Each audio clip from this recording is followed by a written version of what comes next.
News 18 Lokmat आणि आता जगभरातल्या अनेक महत्त्वाच्या बातम्यांचा घेऊयात वेगवान आढावा जगाच्या पाठीवर।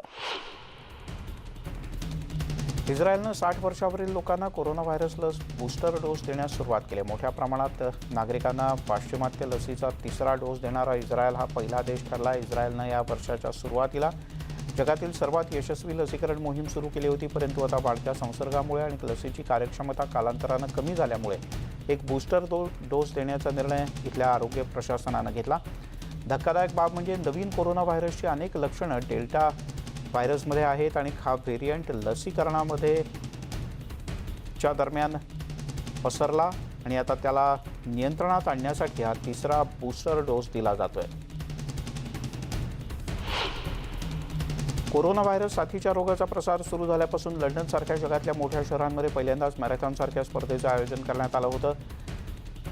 या 2 वर्षांनंतर पहिल्यांदाच ही स्पर्धा आयोजित करण्यात आली। या चॅरिटी हाफ मॅरेथॉनमध्ये हजारो धावपटू लंडनच्या रस्त्यावर उतरले। 21 जुलै रोजी लॉकडाऊन निर्बंध शिथिल झाल्यापासून लंडनमध्ये विविध लहान मोठ्या कार्यक्रमांचं आयोजन करण्यात येतंय। पहिल्या मोठ्या अशा प्रकारच्या कार्यक्रमात ज्याला लंडन लँडमार्क हाफ मॅरेथॉन असं म्हटलं जातं, या माध्यमातून समाज उपयोगी कामांसाठी मोठ्या प्रमाणात निधी सुद्धा उभा करण्यात आला।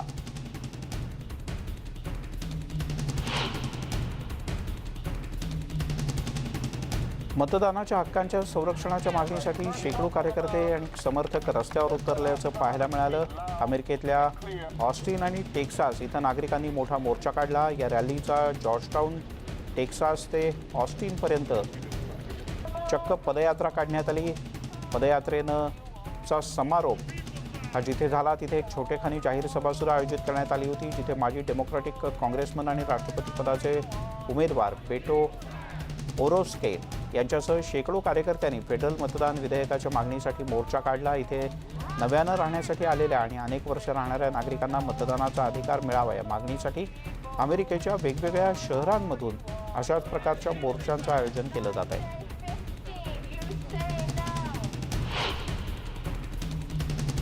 ब्रिटनच्या काही भागात अद्यापही काळे विरुद्ध गोरे अशा प्रकारचा भेदभाव केला जातोय असा आरोप अनेकदा होत असतो। अशाच एका मोहिमेच्या दरम्यान काळ्यांची अर्थात गुलामांच्या हक्कांसंदर्भात लोकांना जाणीव करून देण्याकरता एक वेगळी मोहीम हाती घेण्यात आली। तसंच ब्रिटिशांच्या जोखडातून गुलामांची सुटका करण्यात आल्याच्या वर्धापन दिनाच्या निमित्तानं एका संगीतमय रोड शोचंही आयोजन करण्यात आलं होतं। दक्षिण लंडनमधल्या काळ्या समुदायाचं केंद्र असलेल्या ब्रिक्सट इथे काही कार्यकर्त्यांनी गुलाम झालेल्या आफ्रिकन लोकांच्या वंशजांना भरपाईचीही मागणी केली आणि आंतरराष्ट्रीय मोहिमेला पाठिंबा देण्यासाठी बाकीच्या नागरिकांना आवाहन सुद्धा केलं। जर्मन सरकारनं कोरोनाला हरवण्यासाठी घातलेल्या निर्बंधांच्या निषेधार्थ बर्लिनमध्ये शेकडो लोक रस्त्यावर उतरले होते। या आंदोलनाच्या दरम्यान पोलीस आणि आंदोलकांच्यामध्ये जबरदस्त संघर्ष झाला। शनिवारी आणि रविवारी जे निर्बंध घालण्यात आले त्या विरोधात हे आंदोलक अतिशय आक्रमक झाले होते। या आंदोलकांना रोखण्याकरता 2000 पेक्षा अधिक पोलीस कर्मचाऱ्यांना तैनात करण्यात आलं होतं।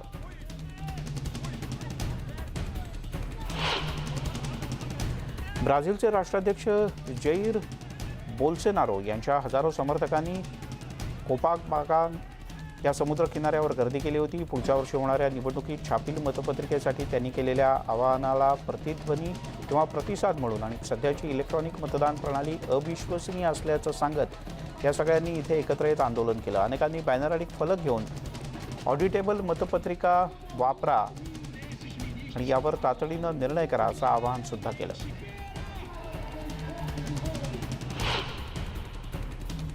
कॅलिफोर्नियाच्या गोर्मन फ्रीवे जवळ वाहनाला भीषण आग लागली। ही आग एंजेलिस राष्ट्रीय जंगलात नंतर पसरली। ही आग 15 मैल परिसरात आणि अतिशय वेगानं पसरत असल्याचं कळतं। दक्षिणेकडून येणाऱ्या अतिजलद वाऱ्यांमुळे ही आग झपाट्यानं पसरते। शनिवारी दुपारी ही आग लागल्याची माहिती मिळाली। ही आग 200 एकरपर्यंत पसरू शकते अशी भीती सुद्धा व्यक्त केली जाते।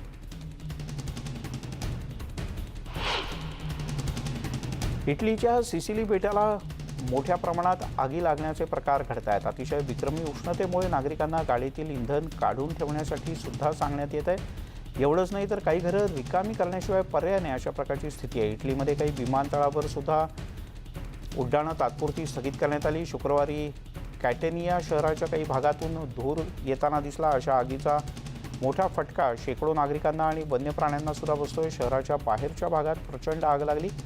अनेक कुटुंबांना आपापली घरं तातडीनं रिकामी करून जावं लागलं। अन्सा या वृत्तसंस्थेनं दिलेल्या माहितीनुसार कॅटेनियाच्या 2 समुद्रकिनारी असलेल्या भागात लागलेल्या आगीमुळे सुमारे 150 लोकांना फटका बसलाय।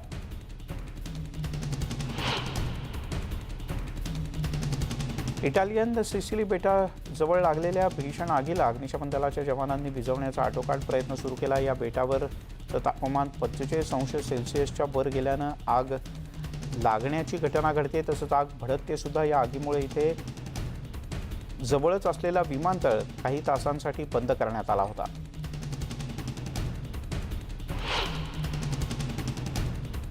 एक प्राचीन रोमन जहाज एम्फोराचा मालवाहू काही हिस्सा इटलीच्या सिसिली बेटाजवळ बुडाला होता। भूमध्य समुद्रात शोध सुरू असताना हे जहाज पाण्याखाली सापडलं। बेटाच्या पर्यावरण संरक्षण संस्थेच्या मते समुद्रकिनाऱ्याजवळ 92 मीटर खोल जहाजाचे काही अवशेष सापडले। सिसिलीमध्ये एजन्सीचे संचालक असलेले विन्सेंझो इन्फॅन्टिनो यांनी म्हटलंय की हे जहाज ख्रिस्तपूर्व 2 वर्ष इतकं जुनं आहे असा त्यांचा दावा आहे। इसोला डेले फेमाइन शहराच्या पाण्यात काही शोधमोहीम सुरू होती आणि त्या दरम्यान जहाजाचे हे अवशेष सापडले।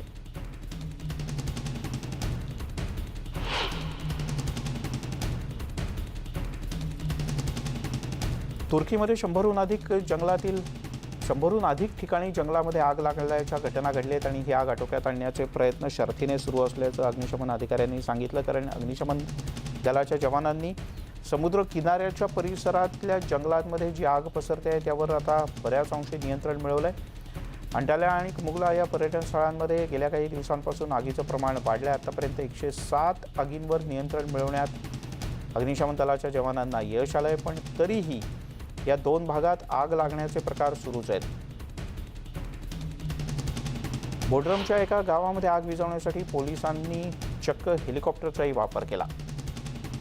तुर्कीच्या परराष्ट्र मंत्र्यांनी अंटाल्या आणि मुगला समुद्रकिनाऱ्याच्या जवळ जंगलात लागलेल्या भीषण आगीच्या ठिकाणाजवळ भेट दिली, तसंच नुकसानीची पाहणी केली। या भागात गेल्या 2 दिवसांपासून मोठ्या प्रमाणात आग लागते, तसंच ती झपाट्यानं पसरते सुद्धा। आग विझवण्यात अनेक अडचणी येत आहेत, तर बचाव कार्याच्या दरम्यान आणखीन मृतदेह सापडल्यानं आता या परिसरातल्या मृतांची संख्या 8 झाली आहे। मुगलाच्या लोकप्रिय बोड्रम जिल्ह्यामध्ये आग विझवण्यासाठी हेलिकॉप्टर आणि फायर ट्रकची मदत घेतली जाते। विझलेली आग काही ठिकाणी पुन्हा एकदा भडकत असल्यानं चिंता व्यक्त केली जाते। आतापर्यंत या आगीच्या घटनांमध्ये 27 जण जखमी झाले आहेत।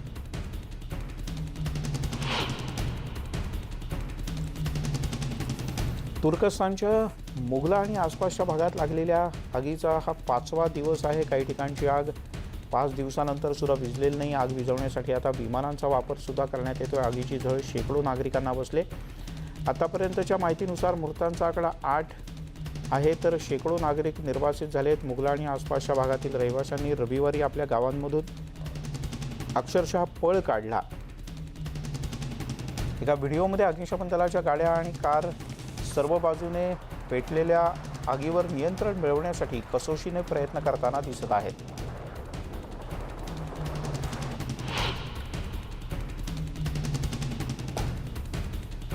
ग्रीसमधल्या जंगलामध्ये भीषण आग लागण्याचे प्रकार घडत आहेत। या आगीमुळे 4 गावं आणि समुद्रकिनारी राहणाऱ्या काही लोकांना स्थलांतरित करण्याच्या सूचना देण्यात आल्या। या ठिकाणी जोरदार वाऱ्यांमुळे आगीवर नियंत्रण मिळवण्यात अडचणी येत असल्याचं अग्निशमन दलाच्या अधिकाऱ्यांनी म्हटलंय।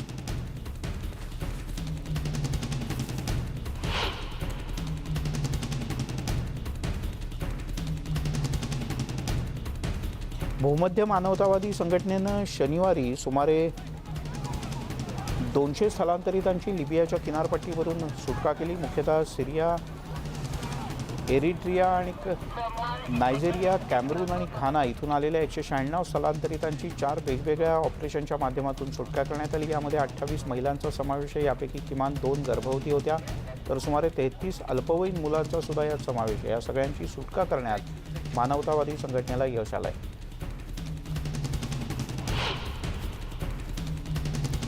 म्युझिक व्हिडिओ लॉन्च करणं हे माणसाला चंद्रावर उतरवण्या इतकं सोपं आणि मोठं यश नाही, परंतु MTVनं स्वतःच्या मार्गानं जग बदललं आणि जग बदलताना आम्ही सुद्धा बदललो असं म्हटलंय. आम्ही 1981 मध्ये त्यावेळेला नवीन माध्यम काय होतं तर काही छोटे छोटे व्हिडिओज आणि या व्हिडिओच्या माध्यमातून MTV लॉन्च करण्यात आलं होतं आणि बदललेल्या जगासोबत आम्ही बदललो असं MTVचे एंटरटेनमेंट हेड आणि मुख्य कार्यकारी अधिकारी ख्रिस मॅकार्थी यांनी म्हटलंय. काल असोसिएट प्रेसला 40व्या वर्धापन दिनाच्या निमित्तानं त्यांनी मुलाखत दिली. गेल्या 30 ते 35 वर्षात जग किती बदललं आणि आपण सगळ्यांनी हा बदल पाहिला. MTV सुद्धा या माध्यमातून बदलला असंही त्यांनी आवर्जून सांगितलं. युवकांच्या भावनांचा विचार करून आणि त्यांच्या मानसिकतेचा विचार करून MTVची रचना आणि कार्यक्रमांची पद्धती रचण्यात आली. जगासोबत आम्ही सुद्धा खूप बदललो आणि प्रगती केली असा विश्वास त्यांनी व्यक्त केला. पोर्तुगीज भाषेचं संग्रहालय असलेल्या साओ पावलोमध्ये शनिवारी एक आनंद सोहळा पार पडला, कारण हे ग्रंथालय पुन्हा एकदा सुरू करण्यात आलं. साओ पावलो हे पोर्तुगीज भाषिकांची सर्वाधिक संख्या असलेलं शहर आहे. 5 वर्षांपूर्वी लागलेल्या एका भीषण आगीमध्ये या संग्रहालयाचं प्रचंड नुकसान झालं होतं.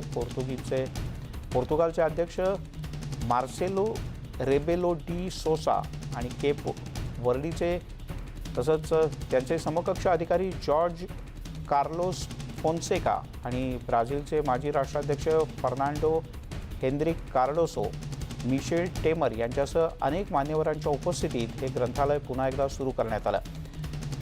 जगभरातील सुमारे 26 कोटी लोक पोर्तुगीज देशाची असलेली पोर्तुगालची भाषा बोलतात. हे संग्रहालय उभं करण्यासाठी सुमारे $16 कोटी खर्च करण्यात आला आहे.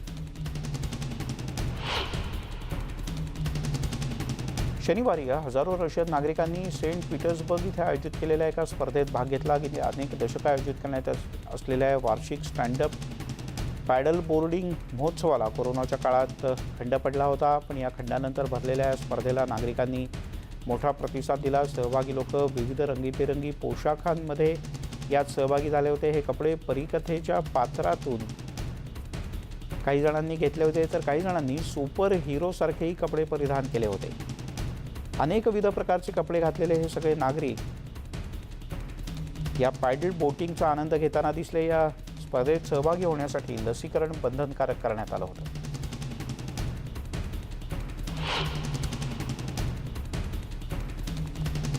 कोलंबियाचा संरक्षक मंत्री डिएगो मोलानो यांनी किनारपट्टीच्या भागाला भेटी दिल्या. या ठिकाणी अमेरिकेत जाण्याची इच्छा असलेल्या हैती, आफ्रिका आणि क्युबामधील स्थलांतरित नागरिकांची मोठी संख्या आहे. कोणत्याही नागरिकाला व्यवसाय किंवा अवैध गटाला बेकायदेशीर काम करण्याची परवानगी देता येणार नाही असं यावेळेला या मंत्र्यांनी म्हटलं. मानवी तस्करीच्या द्वारे स्थलांतरितांचा विकास किंवा त्यांची व्यवस्था करण्याची परवानगी दिली जाईल.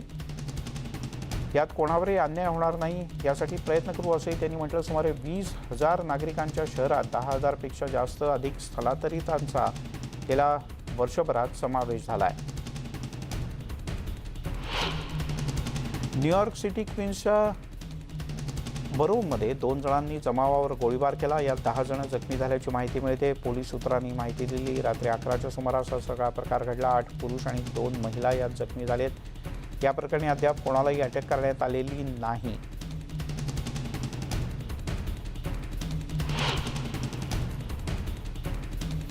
लेबनॉनमध्ये 1 दिवसापूर्वी मारल्या गेलेल्या हिजबुलच्या कमांडरच्या अंत्यसंस्काराच्या वेळेला काही अज्ञात बंदूकधाऱ्यांनी गोळीबार केला. लेबननच्या राजधानीच्या दक्षिणेसाठीच्या भागामध्ये रविवारी झालेल्या या घटनेत किमान 2 जण ठार झालेत असं गटातील एका अधिकाऱ्यानं सांगितलं. या अंत्यविधीच्या आधीच लष्करानं इशारा दिला होता की यावेळेला इथे काही गोळीबाराच्या किंवा हल्ल्याच्या घटना होऊ शकतात. या गोळीबारात 1 जवान जखमी झाला आहे. दरम्यान लेबनीज माध्यमांनी वृत्त दिलं आहे की खालदेच्या सुन्नी अरब जमातींपैकी एका व्यक्तीनं शनिवारी रात्री एका क्लबमध्ये लग्नाच्या मेजवानी दरम्यान गोळीबार केला आणि यात हिजबुलचा एक सेनानी ठार झाला.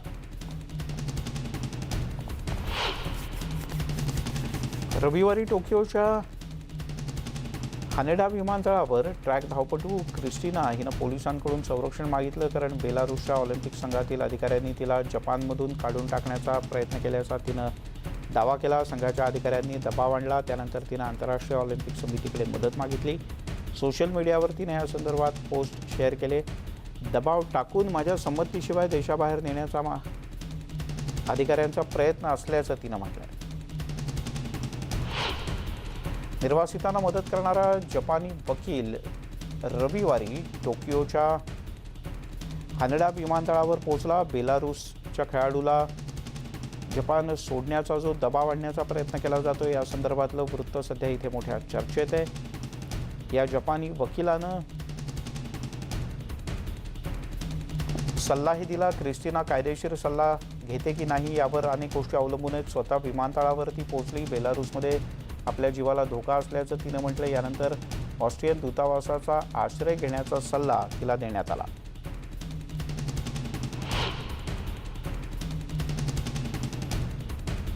मेक्सिकोमधील मतदारांनी रविवारी माजी राष्ट्रपतींनी केलेल्या कोणत्याही बेकायदेशीर कृत्यांसाठी खटला चालवायचा की नाही या संदर्भात जनमत चाचणी घेतली. मेक्सिकोमध्ये माजी नेत्यांसाठी औपचारिक कर्जमाफीची योजना नाही. सध्याच्या कायद्यामध्ये कोणत्याही माजी अधिकाऱ्यानं गुन्हा केल्याचे पुरावे असतील तर त्यांना न्यायालयात आणलं जाऊ शकत नाही, पण कायद्यांमध्ये बदल करून काळानुसार काही गोष्टी बदलाव्यात आणि जर का कोणी गैरव्यवहार किंवा भ्रष्टाचार केला असेल तर निवृत्तीनंतरही त्याच्यावर कारवाई करता यावी, अशा प्रकारची तरतूद कायद्यात करावी, अशी बहुसंख्याकांची मागणी आहे.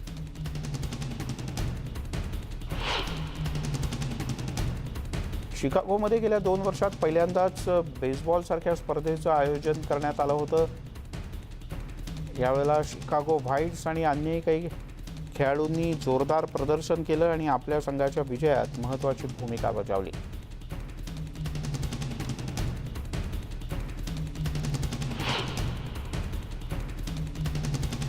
यासोबतच बुलेटिनमध्ये घेऊयात एक छोटासा ब्रेक, लगेचच परत येतो.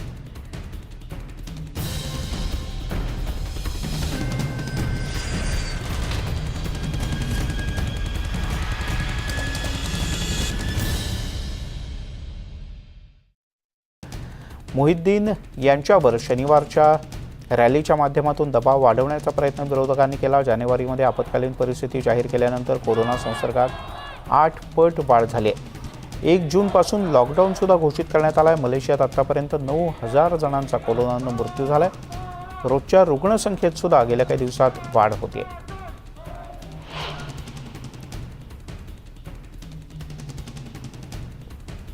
लसीकरणामध्ये वाढ होण्यासाठी लंडनमध्ये शनिवारपासून व्हॅक्सिन फेस्टिवल सुरू करण्यात आला आहे. 4 दिवसांच्या या कार्यक्रमात नागरिकांसाठी लाईव्ह म्युझिक, मोफत जेवण, वॉक इन लसीकरण अशा प्रकारच्या सोयीसुविधा करून देण्यात आलेत. ज्यांना लसीकरण करणं अद्यापही शक्य झालेलं नाही अशांसाठी ही सोपी उपयुक्त सुविधा उपलब्ध करून देण्यात आल्याची माहिती डॉक्टर जगन जॉन यांनी दिली. सोमवारपर्यंत हा कार्यक्रम सुरू असणार आहे. ब्रिटनमध्ये 18 वर्षांवरच्या 72% नागरिकांचं लसीकरण पूर्ण झालंय.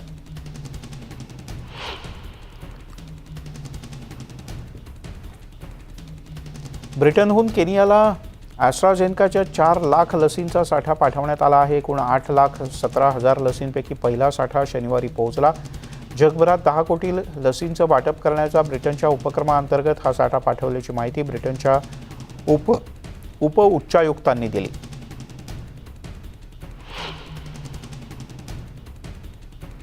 चीनच्या नानजिंगमध्ये 9 कोरोना रुग्ण सापडलेत. हे सगळे डेल्टा व्हेरियंटचे रुग्ण असल्याचं समोर आलंय. डेल्टा व्हेरियंट पुन्हा एकदा इथे संक्रमित होताना दिसतोय.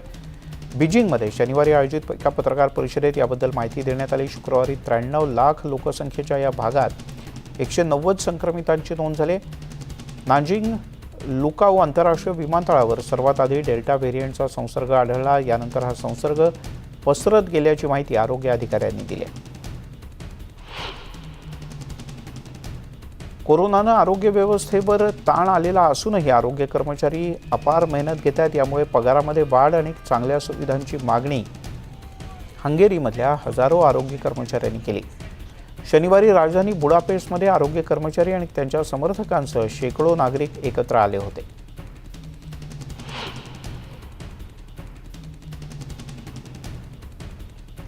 लिथुएनियातील लियानं तैवानला पाठवलेलं 20,000 लसींच्या मदतीचा पहिला स्लॉट हा शनिवारी पोहोचला. तुर्किश एअरलाइन्सद्वारे हा साठा पाठवण्यात आला. मित्रांना पाठवलेल्या मदतीबद्दल आभार मानत असल्याचं तैवानचे आरोग्यमंत्र्यांनी म्हटलंय. तैवानच्या लसीकरण मोहिमेमध्ये इतर युरोपियन देशांची सुद्धा मदत घेतली जाते. स्लोवेकियामधून 10,000 तर झेक रिपब्लिककडून 30,000 डोस लवकरच इथे पोहोचणार आहे. चीनमध्ये डेल्टा व्हेरियंटचा शिरकाव झाल्यानं संबंधित संक्रमितांच्या संपर्कात आलेल्या इतर प्रवाशांचं ट्रेसिंग केलं जाणार असल्याचं आरोग्य विभागाकडून सांगण्यात आलं. अतिसंसर्गजन्य रोग असल्यानं देशभरात हे ट्रेसिंग करणं आवश्यक असल्याचं आरोग्य विभागानं म्हटलंय. शनिवारी 4 प्रांतांमध्ये 262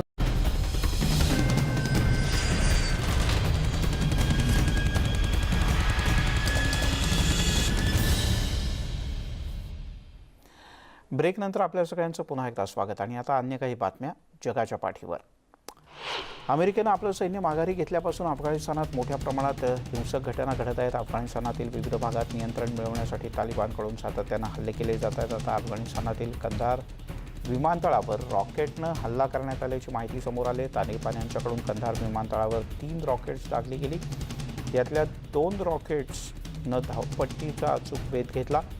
त्यामुळे या विमानतळावरून होणारी सर्व विमानं तुर्तास रद्द करण्यात आली.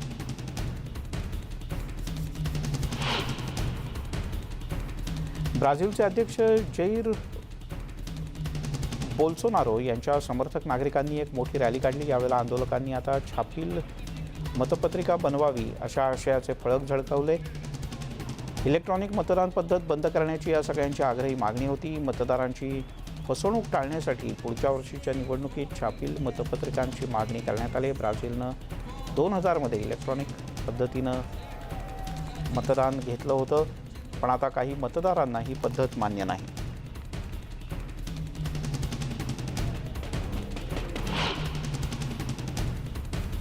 जगाच्या पाठीवरमध्ये आज इथेच थांबूया. ताज्या बातम्यांचा ओघ न्यूज 18 लोकमतवर सुरूच राहील.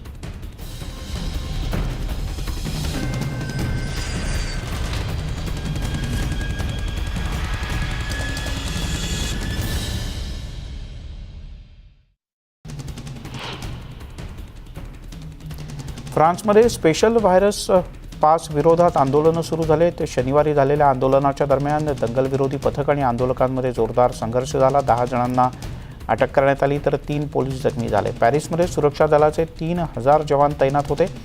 रेस्टॉरंट आणि अन्य ठिकाणी जाण्यासाठी 9 ऑगस्टपासून पास बंधनकारक करण्यात आल्याच्या कायद्याला सध्या देशभरातून विरोध होतोय.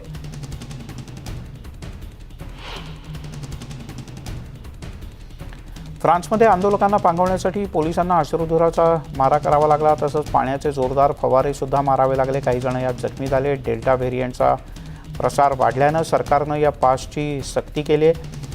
हा पास अधिक गरजेचा आहे असं म्हणणाऱ्या अनेकांनी आता या विरोधात भूमिका घेतली. शुक्रवारी 24,000 संक्रमितांची नोंद झाल्यानं प्रशासनाच्या चिंतेत भर पडली आहे.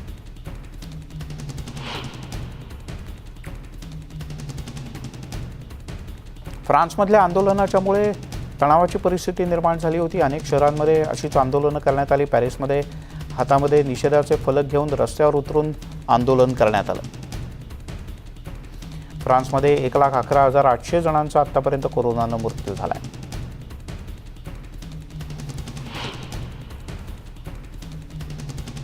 तेल अवीवमध्ये हबीमा स्क्वेअरमध्ये शनिवारी लसीकरणाच्या विरोधात निदर्शनं करण्यात आली. लसीकरण केलं नसेल तर सार्वजनिक ठिकाणी जाता येणार नाही असं पंतप्रधान नफ्ताली बेनेट यांनी जाहीर केलं आहे. त्यामुळे सरकारी यंत्रणांच्याकडून लसीकरणासाठी पाठपुरावा केला जातोय. लस घ्यायची की नाही हा पूर्णपणे व्यक्तिगत निर्णय आहे. त्यासाठी सरकार, आरोग्य अधिकारी किंवा कोणी जबरदस्ती करू शकत नाही असं आंदोलनकर्त्यांचं म्हणणं आहे.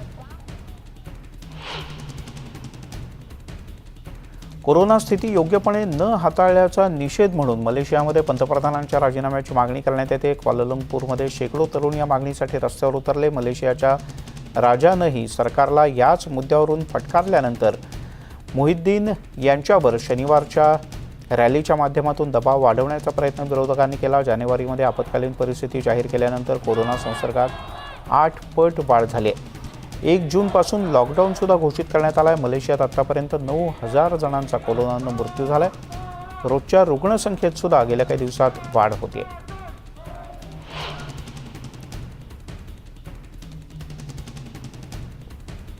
लसीकरणामध्ये वाढ होण्यासाठी लंडनमध्ये शनिवारपासून व्हॅक्सिन फेस्टिवल सुरू करण्यात आला आहे. 4 दिवसांच्या या कार्यक्रमात नागरिकांसाठी लाईव्ह म्युझिक, मोफत जेवण, वॉक इन लसीकरण अशा प्रकारच्या सोयीसुविधा करून देण्यात आलेत. ज्यांना लसीकरण करणं अद्यापही शक्य झालेलं नाही अशांसाठी ही सोपी उपयुक्त सुविधा उपलब्ध करून देण्यात आल्याची माहिती डॉक्टर जगन जॉन यांनी दिली. सोमवारपर्यंत हा कार्यक्रम सुरू असणार आहे. ग्रस्त विभागाची